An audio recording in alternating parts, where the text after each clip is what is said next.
So hello kid lovers and welcome back to my channel. So guys Scooby love का episode 7 देखकर खत्म किया जो कि काफ़ी ठीक ठाक था। एंड मेरी वॉइस में अगर तुम लोगों को थोड़ी सा भी इशू आ रहा हो तो मैं पहले ही बता दूं, मेरी तबीयत ठीक नहीं है कुछ दिनों से, तो एडजस्ट कर लेना।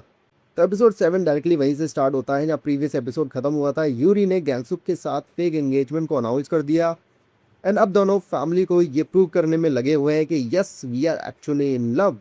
बट प्रॉब्लम ये है कि दोनों को खुद नहीं पता कि इन दोनों की लव स्टोरी कैसे स्टार्ट हुई थी। डिनर टेबल पर जब फैमिली इनसे सवाल पूछती है इनके रिलेशनशिप के बारे में, तो ये दोनों लिटरली स्ट्रगल कर रहे होते हैं कि दोनों कब मिले, कैसा था इनका रिलेशनशिप, किसने पहले प्रपोज किया, एक दूसरे का फेवरेट फूड क्या है। बेसिकली फेक रिलेशनशिप मेंटेन करना इन्वेस्टिगेशन से भी ज़्यादा डिफिकल्ट हो गया इन दोनों के लिए।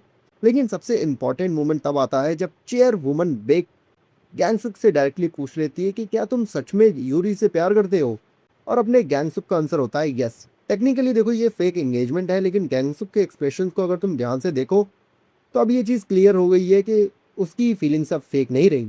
ये एपिसोड अपने गैंगसुक के कैरेक्टर के लिए काफ़ी ज़्यादा इंपॉर्टेंट भी फील होता है। पहले वो यूरी की सुपर नेचुरल एबिलिटी को समझने की कोशिश कर रहा था, फिर वो उसके साथ केसेस सॉल्व करने लगा, फिर दोनों की एक्सीडेंटल किस हुई, और अब वो फेक बॉयफ्रेंड बनने के बहाने जेनुअनली उसके लिए स्टैंड कर रहा है। एंड सबसे क्यूट पार्ट ये है कि गैंगसुक सिर्फ यूरी को फैमिली प्रेशर से बचाने के लिए रिलेशनशिप को एक्सेप्ट नहीं करता। वो चेयर वुमन बेक को क्लियरली प्रॉमिस करता है कि whatever happens he will stand by Yuri no matter what. अब आते हैं एपिसोड की सबसे इंटरेस्टिंग कैरेक्टर पे, मिनवॉन। ऑनेस्टली मुझे मिनवॉन का कैरेक्टर इंक्रीजिंगली कंफ्यूजिंग लग रहा है, क्योंकि एक तरफ वो यूरी के साथ एंगेजमेंट करना चाहता है, दूसरी तरफ वो उसे गैंगसुक के साथ देखकर जेलस भी फील कर रहा है। लेकिन फिर हम डिस्कवर करते हैं कि मिनवॉन को यूरी का सीक्रेट पता है। यस, उसे पता है कि यूरी स्पिरिट्स को देख सकती है, और सबसे सरप्राइजिंग बात यह है कि वो एक्चुअली उस सीक्रेट को प्रोटेक्ट कर रहा है। बिकॉज फ्लैशबैक में हमें पता चलता है कि मिनवॉन ने यूरी के एक्स बॉयफ्रेंड ड्यू को एक मेजर डिवोर्स केस दिलवाया था। लेटर में उसने सिर्फ एक फेवर मांगा था कि वो यूरी का सीक्रेट किसी को नहीं बताएगा, इवन यूरी की फैमिली को भी नहीं। अब ये बिहेवियर देखो एक विलेन का तो नहीं है, ये एक ऐसे पर्सन का है जो जेन्युइनली यूरी की प्रोटेक्शन चाहता है, और इसी वजह से मिनवॉन का कैरेक्टर और भी ज़्यादा इंटरेस्टिंग हो गया है मेरे लिए। लेकिन एपिसोड यहीं पर एक डेंजरस क्लू भी ड्रॉप करता है। 12 साल पहले मिनवॉन यूरी को प्रपोज करने वाला था, लेकिन उसका ब्रदर जिनवॉन भी यूरी को प्रपोज करना चाहता था। मिनवॉन ऑब्वियसली हार्ट ब्रोकन होता है, लेकिन वो अपने ब्रदर को प्रपोजल के लिए एनकरेज करता है। और अब यहाँ क्वेश्चन ये है कि जिनवॉन की डेथ एग्जैक्टली हुई कैसे। क्या मिनवॉन जनरली अपने ब्रदर के लिए हैप्पी था, या फिर उसके अंदर जेलसी आ गई थी?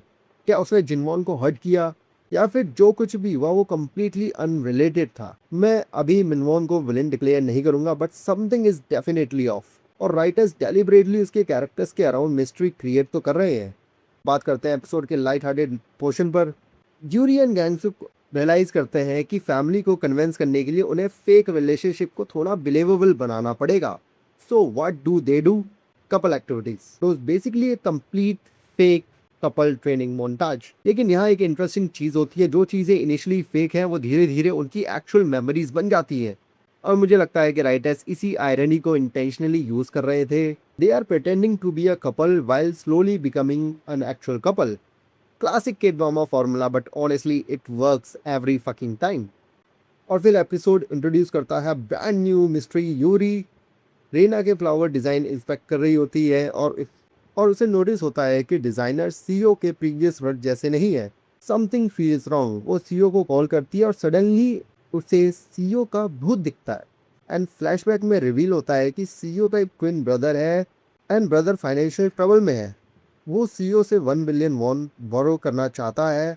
सीईओ रिफ्यूज़ कर देता है, आर्ग्यूमेंट एस्केलेट होता है, और एक्सीडेंटली ब्रदर सीईओ को किल कर देता है।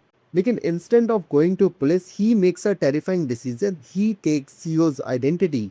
सो अब जो पर्सन सीईओ बनकर सामने घूम रहा है वह एक्चुअल सीईओ नहीं है, and this could become a really interesting murder mystery. So guys मैं तो अगले एपिसोड के लिए काफ़ी ज़्यादा एक्साइटेड हूँ। बाकी अगर तुम लोगों ने एपिसोड देख लिया तो मुझे कमेंट करके इसमें बताना कि तुम्हें ये एपिसोड कैसा लगा।